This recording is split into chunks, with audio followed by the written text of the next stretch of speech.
So we're recording the second part of this podcast, and we're going to. I just told Julian that we have a funny title for it, and I'm going to call this title. So we're not going to do the reviewing our two teams this season because I feel like we did that in the tier list. So what we're going to do instead is we're going to call this section "Manager Roulette has begun." So this is the part of the show, or part of the summer transfer window, where basically every team fires their manager and every team starts picking a manager, and managers start decreasing from the market. So the first domino to actually fall was actually the team that I told you you should only give them a C because Chelsea and Pochettino have parted ways, and I think that is a really stupid move. As a rival, I'm very happy, and that should scare Chelsea fans. Chelsea fans, if your rivals are happy that you sacked your manager, that's a bad sign, because it means that was a bad choice. What do you think about that? They should give. They've probably given him longer than normal for Chelsea's history, but I would say you would give Pochettino more of a chance because he was getting onto something there, like towards the end of the season. Like it looked like he was making something happen.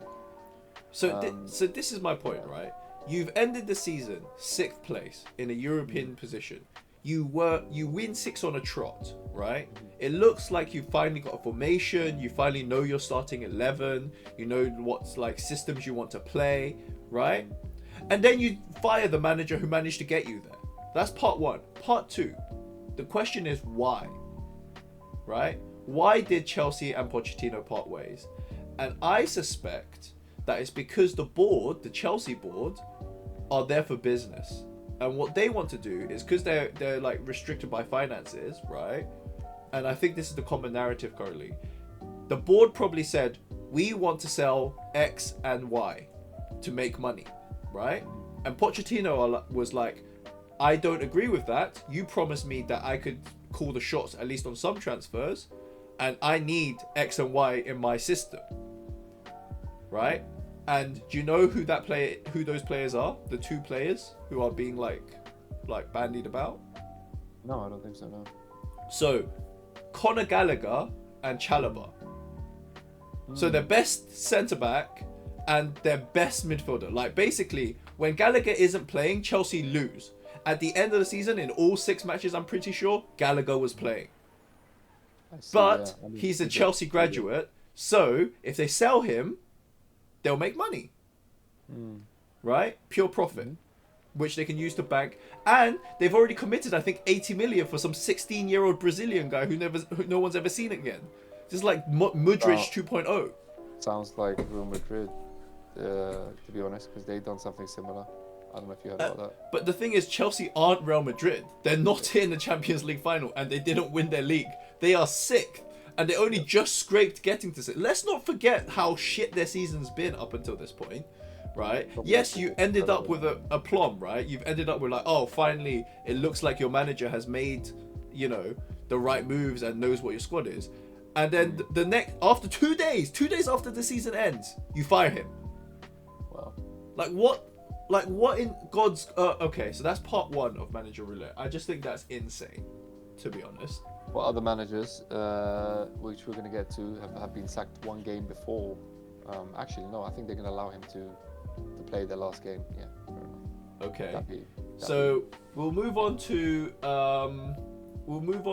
the next manager, which you can see has been spoiled in the visual. So this is breaking news. So, a breaking news section. Barcelona have sacked Xavi. As we were recording, Julian informed me that Xavi has been fired, which I think comes as a surprise to me, personally. I would say so too. Like, I swear they were, like, begging Xavi to stay. Weren't they? Like, yeah, the news story was like, Xavi set to stay to finish out his contract with Barcelona. And then, like this, I think this is really disrespectful. I mean, like, I love Barcelona from like when I was growing up, but like, I can't agree with these decisions they're making. Yeah, I mean, I don't know. Like, when's the last time Barcelona won the league? I think they won last season, didn't they? Potentially. They just didn't make it far in Europe, but they did well in the league. Because the thing is, I think it has a bit to do with the fact how well Real Madrid are doing, like winning everything inside.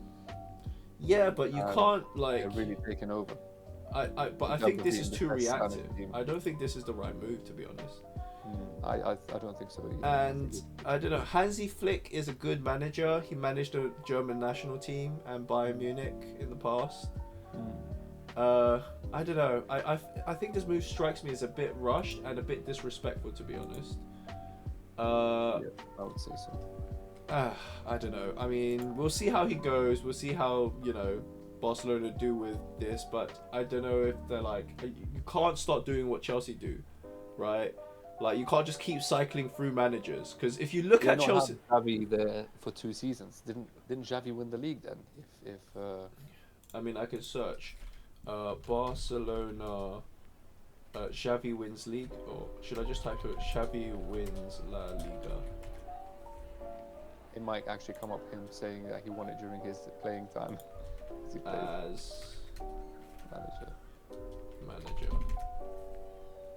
After guiding, yeah.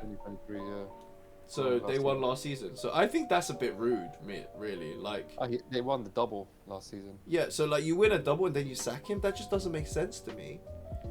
Especially after you beg him to stay. I mean, if you had like 2 seasons back to back poor, then fair. But like, I don't know. This just doesn't seem to be the right choice to me.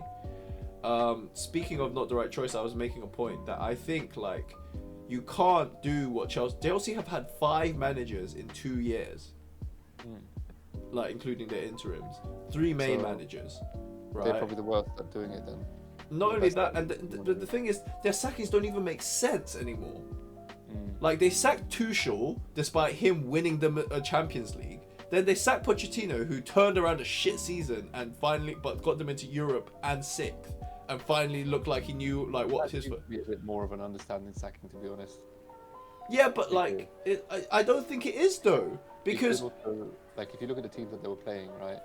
No one really had anything to play for, aka Tottenham, so West Ham. So towards the end of the season, fine, he did put it in. Great. But ultimately, he got you into Europe, and the thing that doesn't make sense to me is who is your option? Like, because essentially, whoever goes there, right, has to immediately, like, basically, because of the finances, Julia. You might not know this. I was listening to like some Chelsea podcasters, so not just Rory Jennings, like a lot of other podcasters, right? And essentially, Chelsea's finances are so dire that they have to have Champions League football next season. They have to be better than this season. So you're basically making a new manager come in. You're likely going to sell the players that made his system work, right? So you're going to have no system in place. He's going to have to implement his new system, possibly with completely new stars who are all super young. Like, Thiago Silva's leaving, he's too old. Reece James is always injured. Raheem Sterling's not really a senior in the club. So you have no... And, like, I'm pretty sure they're selling Chalobah and... Gallagher, right? And do you think Cole Palmer's gonna stay? Like, this is the question. Does Cole Palmer stay? Because if I was Cole Palmer, I'd leave. This looks like a mess to me. Well, this is his first season that he's actually played well in. The last season he didn't, right? But I would say he's proven himself as this is probably the peak of his value. And with how Chelsea are running their club, I think they value, right? So they'll try and get money for him. I think Palmer will stay because he's an asset to the team now, and Chelsea gave him the opportunity to become the player that he is. So I think, but he's publicly said he's a United fan. What, recently? Yeah. Okay, I don't know about that, no, recently, like within the last month, and. An old person we just talked about, Pochettino, has always wanted to be United manager, and they've just had formal talks with Pochettino and Tuchel at United. So there are reports that Mr. Ten Hag is leaving and getting sacked. Breaking news! I'm gonna call it now. I don't care. You know what's insane? Do you know what's insane? Mourinho was in the same position as Ten Hag, and they sacked him 1 game before the final. Yet they're not doing that to Ten Hag. They're saying like what you get to, but that to me suggests that we're gonna hear Man United's new manager very soon. I have a feeling. I don't know if you saw the last game that United played. Ten Hag went on the mic, right, and there was a clip of him saying, being extremely respectful to the fans. The fans seem to have a lot of respect for him, right? I agree.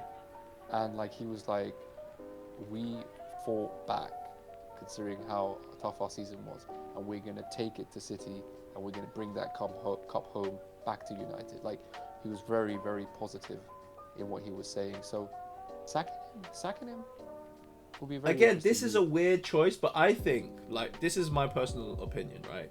They've got a new board at United, and United's biggest gaps currently, Julian, are a CDM and a centre back and a driving midfielder. What Chelsea have are Cole Palmer, Conor Gallagher, and Chalobah, who all improved under Mauricio Pochettino, who's about to go to Man United. So in my mind, what's going to happen is they're going to sack Ten Hag, hire Pochettino, and then buy all of the players that basically, like, because Pochettino and Chelsea were like, Pochettino's like, I need Gallagher, Palmer, and Chalobah. Those are non-negotiables. They've improved under me. They make my system work. Chelsea was like, but they are worth a lot of money, so we're going to sell them. And then United are like, hey, you like those players, Pochettino? Why don't you come here and we're going to keep those players for you? It does make a lot of sense. And you know what? Now looking at the table, I didn't realize that United were only 3 points behind Chelsea, right? Yeah, that was they were really close. So like, I don't think like we can read too much into it. Which means, yeah, because of how well Chelsea finished, United wasn't able to, because surely Chelsea were behind United. Yeah, by far. But like this is why it was like misleading, because they had a lot of games in hand. They had like 3 games in hand. So like they were like, but it's just they were in such bad form. Nobody thought they would actually get that. Right. So we've talked about Chelsea. We've talked about that. Let's talk about the final manager in this section, which is. I'm joking. No, which is, do we think Pep Guardiola has cemented his place as the greatest manager of all time? I think it's non-negotiable anymore. Like, he's won 4 in a row at City. He won 3 in a row at Barcelona. He won 3 in a row at Bayern. He's got a proven track record. He's won the triple. He's won the treble at Man City. He's won the treble at Barcelona. Like, more times than anyone else. Like, I think it's non-negotiable. And, you know, the reason I made this section is because I was going to say, do you think he's the greatest Premier League manager of all time? Has he overtaken Ferguson, basically? Well, or is he the greatest of all time, but Ferguson was the greatest Premier League manager of all time? I would say Ancelotti is closer to Pep. Probably more on par with Pep than anyone else. So you The think only manager I can think of is Ancelotti. So you're talking about overall management, right, in world football? In world football, I would say Ancelotti is up there with Pep. Okay. So then the argument is, do you think in the Premier League Pep is a greater manager in the Premier League than Ferguson? No, I would actually say Wenger and Ferguson are still better than Pep. That is outrageous. I'm going to clip you. Do you know why I say that? Because if we look at the way that City have won, right? We're going to switch to two people now. Yeah. Carry on. The way that City has won was very different to how Arsenal won. Arsenal never won with that many points. There were more than one team in it, right? With most of City's wins, it was either them winning it or they were fighting against Liverpool or Arsenal, right? Which is fine.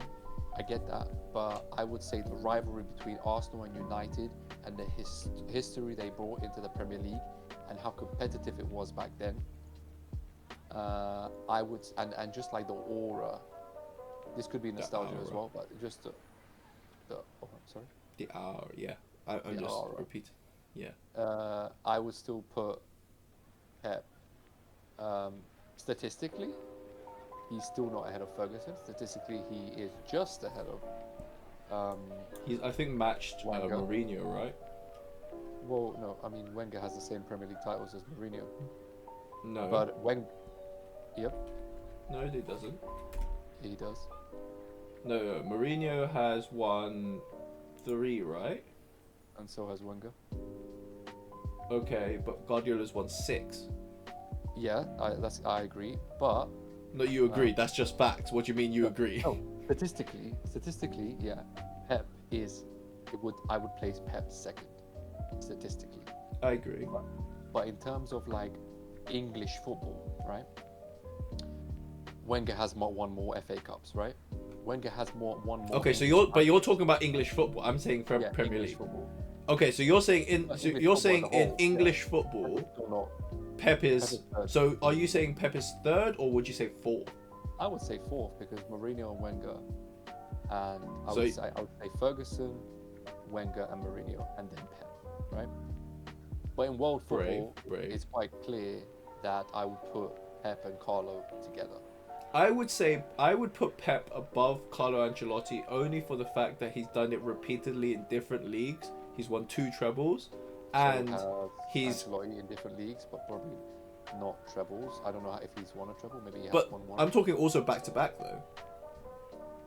Yeah, I mean, like no, but he's won La Liga back to back to back, and then he won the Bundesliga back to back to back. I mean, it was Bayern, but still. And then he's won with City now back to back to back to back, and no one's ever done that in the Premier League. And let's not forget, and this is what's insane. You know, like you mentioned, almost any manager currently working, apart from like people in like top clubs, you can almost say, oh, he used to manage Chelsea, didn't he? Ancelotti, he used to manage Chelsea, didn't he? Yeah. Like, and he won. It's insane. Anyways, I think that's a good section.